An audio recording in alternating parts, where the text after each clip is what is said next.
What's going on, you guys? Welcome back to D+Pad Life, and today do I have a major backlog update for you guys. There's a lot to discuss. We'll just dive right into it. First things first, uh, Blood and Truth and Until Dawn, Rush of Blood have been beaten. These games are officially off the backlog, and I couldn't be more excited about it, you guys. I know it's been a minute since I've done an update on the backlog and how things have been going, and that's because I've been cooking. I've been working on some things. So, in my personal life, I've been extremely busy. I've talked about this in the past. I think I've been a bit more forthright with it. I've also been a little vague, but to be clear, I have been working about 50 hours a week at my job, and then I've been spending my Friday evenings and my weekends taking classes to train to get my Class A CDL so I could upgrade my career as a professional driver, which hasn't left a lot of time for gaming. And so, when I was gaming, I was kind of on the hunt for the next big game that I'd be playing. And I ultimately, one of the games I was really giving a hard shot was this one, Horizon Zero Dawn. Now, I started playing the PS4 version, and then I ended up picking up this PS5 port, right? This remastered version, or so it likes to claim. And I've been picking away at it, investing hours. I think I got about 4 or 5 hours or so into this game to try to see if it would hook me and kind of get me going. And it just really wasn't. And so what I decided to do was to take a little bit of a break from this one and to go back to VR. And what ultimately ended up happening is VR lit a fire under me, you guys. Like, it was so much fun to be back in the headset that it really got me excited to play games again. And so any chance I would get, I would devote to Blood and Truth. Now, this game is about, depending on how you play it, about 4 to 6 hours long. It could be a little longer, just depending on how much you really devote to each level, how much exploring you do. And I decided I was going to commit to this game and get through this game because it was a bit more. Most VR experiences are really short, but this one had a little bit of a nice little chunk of gameplay to it. And so I decided to devote myself to this one and get through it. And when I beat it, it just really put me on a roll and got me really excited for VR again. And so the same night that I actually beat this one, I popped in Until Dawn Rush of Blood. Now, this is one that I knew was fairly short, and so I was able to get through this game in one sitting. It took me maybe about an hour and a half, maybe just an hour. And yeah, I was able to beat this one too. Now, I'm going to do a separate video where I discuss both of these games. They're going to go ahead and get a video together, similar to how Psychonauts and PlayStation VR Worlds did. That's how we're going to navigate these guys. So stay tuned for that. That'll be its own separate video. But in the meantime, update to the backlog. 2 more games off the backlog. So I drug over my backlog games as they've sat on the shelf for us since starting this channel. And what's funny is I'm noticing they're all VR games. It's like, really? I haven't added any official games to the backlog since starting this channel? Maybe I did, and maybe I accidentally put them back in the collection instead of in this stack. So this could be inaccurate, but in the meantime, we need to add Blood and Truth to the stack and Until Dawn Rush of Blood. And we are suddenly at 6 games deep off the backlog. Oh, you know what? I'm tripping. This is my beaten VR section. That's what it is. Sorry. This is my beaten VR stack. So we have now completed 6 of the VR games in the collection, which is really exciting. So here's a quick look. It's so funny. I'm like, this is my beaten game stack. No, this is my beaten VR games, because just like this is all my beaten regular PS4 games, that's my beaten VR games. So those can officially get retired here. Now, actually, also to mention it, PlayStation VR Worlds isn't over here, and I'll mention why that is in a little bit, but that game is considered beaten in my eyes. I have it set aside for a reason, which we'll discuss in a little bit here. Yeah, okay. So I have picked out a few more VR games that we're going to add to the currently playing section, and we will get into those. But man, I'm actually getting to a point where this thing can actually kind of lean and have a little space in it, which is kind of nice. I do have some VR games tucked back there. These are ones that like don't really have like a campaign or anything like that, I don't think, and don't really harbor the most interest for me. I primarily got those because I was on a mission to get all the cheap VR games that I could, because I feel like if the day ever comes where I'm going to sell the VR collection, then I just have a bunch of them, like a huge lot of games that I can sell to entice a buyer for it, right? And so coming over this way, back to these stacks over here. Yeah, that's right. So these are my currently playing stack. Now, we've talked about these before. Crash is a game I want to play on my Switch, but my Switch is currently having issues. I got to get it fixed. And if I can play this portably and it feels, almost or equally or close to as good as it does on PS4, this is likely going to get retired to the Switch. In the meantime, I'm just keeping it out because I still do really want to beat the Crash 2 and 3. Batman, I've been playing Arkham Asylum. I have taken a step back on that just because other things have sparked my interest, but I haven't forgot about it. I want to get back to it for sure. I'm definitely going to get back to it. But Okami, we've been talking about Okami now, haven't we? Okami just did not grip me in the ways that I'd really like it to. On one hand, I kind of want to sell this game and get rid of it. And on the other hand, I don't know. I feel like I should probably keep it. It's a really tough decision to make because it's a Capcom game. It's an old PS2 game that I've really always wanted to play. And I've got a younger sister who absolutely adores this game. And it's something that I've been wanting to beat so that her and I could discuss it. But man, I gotta tell you, it's like every time I pop this in to play it, I get bored pretty quickly and I lose interest really fast. It's just not doing it for me. So I'm still undecided on if this is going to stay on the currently playing or not. I honestly don't think it is.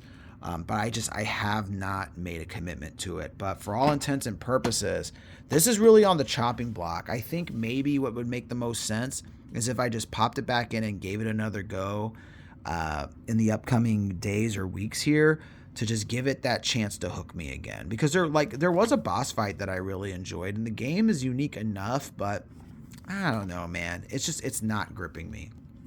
So if we do remove Okami, this is all that's on the currently playing, right?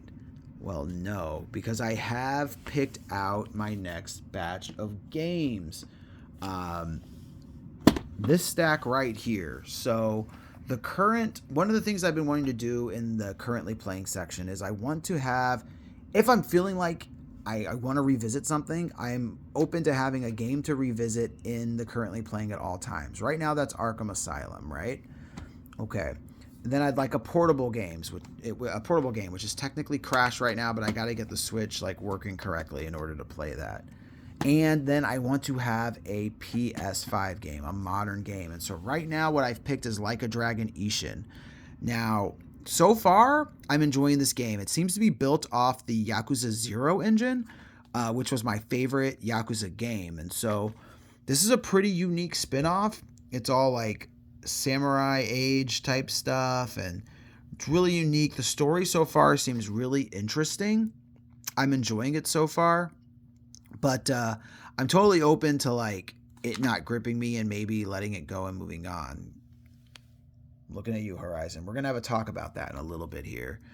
But I also added 3 new VR games to be my VR focus. So I like to keep 3 VR games in rotation so that I have options, right? It's not like I'm stuck playing one VR game at a time. So Astrobot Rescue Mission is one of them, and I got a really torn copy because I got a really cheap one from a pawn shop. I think I paid maybe $10 for this. Actually, I think it might have been $8, and I went ahead and accepted it even though it's torn. One day I'll need to replace this copy, but it's actually gone up in value, which kind of sucks. But in any case, Astrobot Rescue Mission is a VR platformer, and I have only heard good things about this game. And now that I'm playing it, I totally see why. It is really, really cool and really, really fun. I've already completed, there's 5 worlds in the game. Each consists of 5 stages. One of the stages is a boss fight, so 4.25 stages really. And it's a bit of a collectathon. I've completed the first world 100%. I collected everything, and I'm having a ball, man. I'm having a ball. I think this game is absolutely fantastic. I'm looking forward to playing more, and I'm looking forward to discussing it in greater detail once it's beaten. The next game I've decided to focus on is Iron Man VR. I've heard good things about this one too. I remember when this one was coming out, people were crazy pumped for it and just really excited for it. And to me, it just seems like one of those VR games that's like absolutely necessary. If you're going to play PlayStation VR, this is one of the ones you need to dig into. And so I decided to go ahead and yeah, it's like, I know this is a nice girthy game. It's going to have some playtime to it. I know this isn't like the shortest VR game, but it definitely isn't the longest. So I figured, okay, cool. I'll throw this one into the mix as well. And then there's this one, The Inpatient. Now, The Inpatient's interesting because it's technically part of the Until Dawn universe. So I figured since I had just played Rush of Blood, why not move on to The Inpatient? As well as like having both of these knocked out invites me to play Until Dawn, which I have on PS4, and that did get a PS5 remake or remaster. So, but I've heard people say that the PS4 version's more effective of capturing like the scares and the atmosphere of that world. So I'll probably stick with the PS4 version for that. I do know Until Dawn's a style of game I'm not super into, kind of like Heavy Rain style and stuff like that. But if I'm going to try any game in that sort of genre, if you want to call it, Until Dawn's probably the best bet because it's so horror focused and I love horror stuff. But regardless of all that, back to The Inpatient, this is more of a VR experience. And from what I understand, I think it's about 3 hours long, and it is just a lot of like doing simple puzzles, simple navigation, talking with characters, stuff like that. And I find that these types of games are extremely cozy and comfortable to play as long as the VR cooperates. Sometimes the VR controls can get a little screwy on the PSVR, but for most experience type games, they tend to do okay. There is an exception of the rule, which I'll get to shortly, but yeah, The Inpatient. I'm really intrigued by this one. I waited a while to get it. I was hoping to find it for cheaper, and eventually I did, because I could only find this at one shop, and they wanted a little bit more on it than I was willing to spend. So the currently playing now looks like this. We've got Batman Arkham Asylum as my replay. We've got Crash Bandicoot as likely the portable option. We've got Like a Dragonetian as my modern option, and then we got our 3 VR games. I'm going to focus on beating all 3 of these, and then we'll replace them with another 3. Okami is on the chopping block. This game is likely not going to get played anymore. I don't feel a pull to do it. But knowing me, I'll pop it in at least one more time and give it one last chance before I decide what I'm going to do with it. But this last stack of games is where things get interesting. I'll actually start like this. So my wife popped in Rick and Morty Virtual Reality, right? And since it was already installed, and I know it's a shorter type of, it's like an experience type of game. I mean, it's got some puzzles and stuff. There was actually a little bit more going on to it than I anticipated. I decided to take this for a spin today, and I spent a good hour and a half on it maybe. But it's only supposed to be like 2 hours long. But this thing is so poorly made. I was having nothing but issues. It seemed like no matter what I did, I could not get this game to just work properly. I moved my couch back. I re-angled the camera. I recalibrated again and again and again. I sat, I stood, I crouched. I did everything I could, but the game would constantly lose tracking of the character's hands. It would constantly not let me reach to items. It would just decide like, nope, you can't reach that far. I'm going to gray out your hand. Things of that nature. I ultimately found the game to be like just not super satisfying, even when it was cooperating. And there were some stretches there where it was. There's zero music in the game, so it just has this empty feeling to it. And the dialogue quality is like inconsistent. Sometimes the audio is good on it, sometimes it's not. Sometimes the acting's good, sometimes it's not. It just seemed like the crew filming or recording for this game was just kind of confused on what it really means to be in a video game. And I ultimately just like wasn't even really impressed by the experience that it was offering. It was kind of like cumbersome, boring, and a little dull, if I'm being honest. And worst offense of all, the game didn't make me laugh, like not even once.